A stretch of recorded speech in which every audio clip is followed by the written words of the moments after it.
Um impressionante treinamento e recrutamento das legiões de Roma. Durante séculos, o exército romano foi temido pela sua reputação de glória, pois possui uma das maiores taxas de vitórias em comparação a qualquer exército na história. Isso ocorreu, em grande parte, devido ao seu complexo e intrincado sistema militar, que foi desenvolvido a partir de séculos de tentativa e erro, com o único objetivo de criar o soldado ideal, inigualável pelas outras nações europeias da antiguidade. Este sistema aplicava-se não só ao treino, mas também à própria seleção e recrutamento de soldados. Hoje, falarei sobre as qualidades particulares que os romanos procuravam e preferiam na escolha de seus recrutas, assim como os muitos métodos de treinamento nos quais eles confiavam. Este vídeo será baseado especificamente no sistema do Império Romano primitivo, que foi sem dúvida o auge do domínio militar romano. Muitos, como Vegetius, chegam a acreditar que uma das maiores razões para a deterioração do Império foi devido a eles se afastarem desse nível muito rigoroso de recrutamento e treinamento. Recrutamento. Em primeiro lugar, é importante entender que os romanos acreditavam fortemente que algumas regiões, e até nações, eram melhores para recrutar do que outras. Embora todo recruta legionário tivesse que ser um cidadão romano, eles estavam cientes dos efeitos que o clima e a cultura tinham sobre as pessoas. Algumas nações tinham uma cultura mais militarista, enquanto outras estavam mais preocupadas com o comércio. Algumas pessoas cresceram nas cidades, enquanto outras no campo.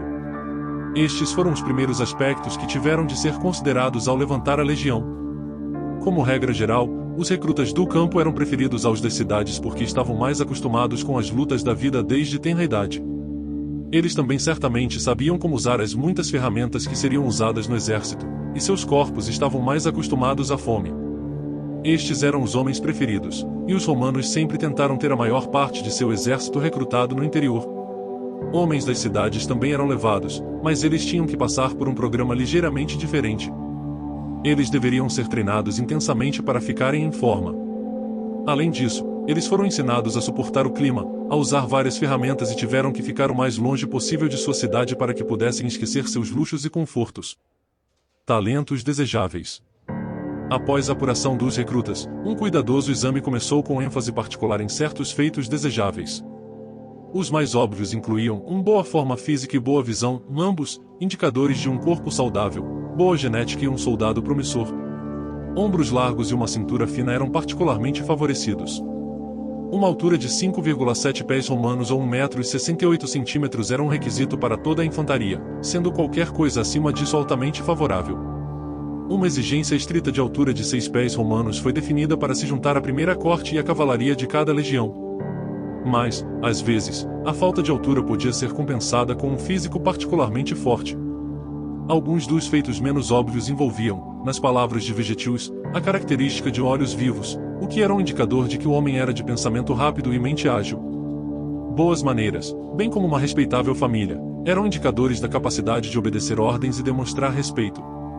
Curiosamente, até o senso de humor era levado em consideração, pois ter implicaria em uma atitude positiva, bem como uma capacidade e mente sã, ambos muito úteis em tempos de guerra para elevar o ânimo geral e o moral do exército. A alfabetização foi outra habilidade procurada.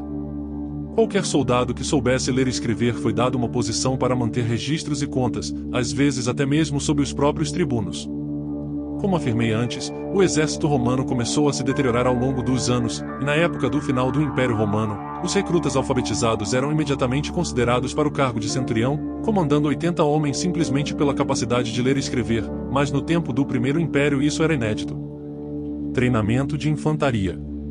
Os recrutas escolhidos começaram agora o seu treinamento de infantaria. O treinamento fazia parte de seus 4 meses de julgamento.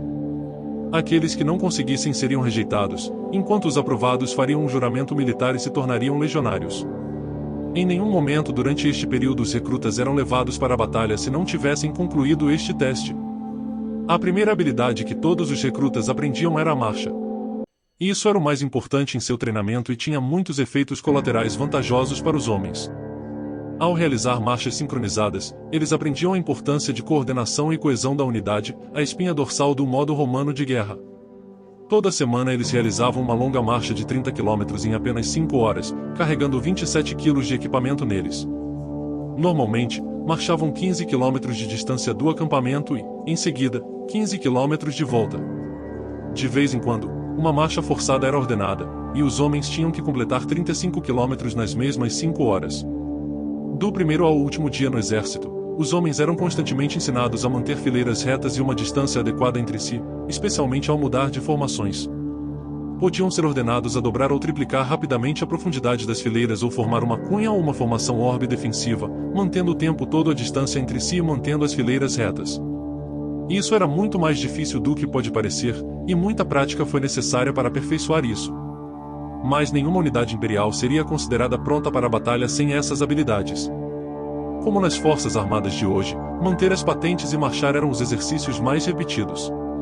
Em uma escala maior, a marcha adequada também tinha seus benefícios, pois permitia que a legião navegasse por terrenos difíceis e se posicionasse rapidamente para a batalha, mantendo a ordem em caso de engajamento inesperado.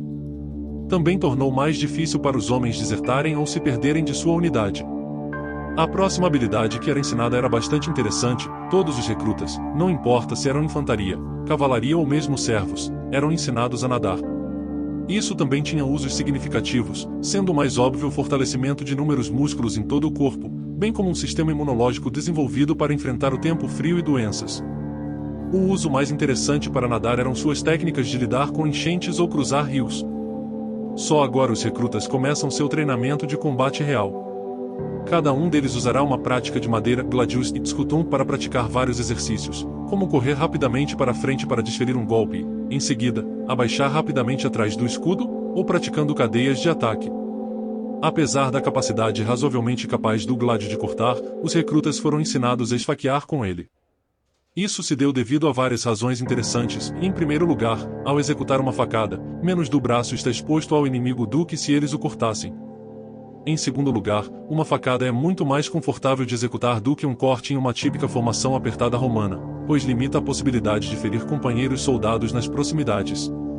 Em terceiro lugar, é mais provável que um corte seja parado por armadura ou ossos, tornando muito difícil acertar um golpe letal. Com uma punhalada, no entanto, um corte não mais profundo do que 2 polegadas é mais do que suficiente para ser letal. Além disso, você não precisaria de muita força para executar tal facada, economizando assim muita energia em combate, o que é um grande fator para as legiões serem conhecidas por terem resistência incomparável em batalha. Um fato interessante é que a madeira, gladius e scutum que os romanos usavam para praticar seriam o dobro do peso de suas contrapartes originais.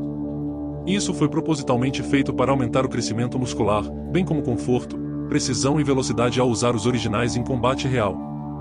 Os recrutas treinariam com esses várias vezes ao dia, seja com um poste de madeira, colegas recrutas ou com gladiadores profissionais que foram especificamente escolhidos para instruir os recrutas.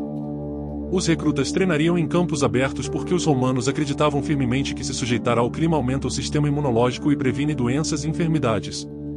Assim, mesmo durante o inverno, quando não nevava, eles forçavam seus recrutas e veteranos para treinar ao ar livre, mas durante um clima especialmente difícil, grandes salões foram construídos para abrigo e o treinamento continuou dentro deles. Todo homem teve que aprender a lançar um dardo.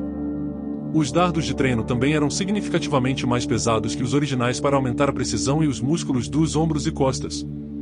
Além disso, todo recruta legionário praticava constantemente o uso da funda. Este é talvez um dos maiores fatos subestimados sobre as legiões, que é constantemente negligenciado pelas referências modernas. É fato que todo legionário imperial não apenas possuía, mas sabia como usar uma funda com eficiência.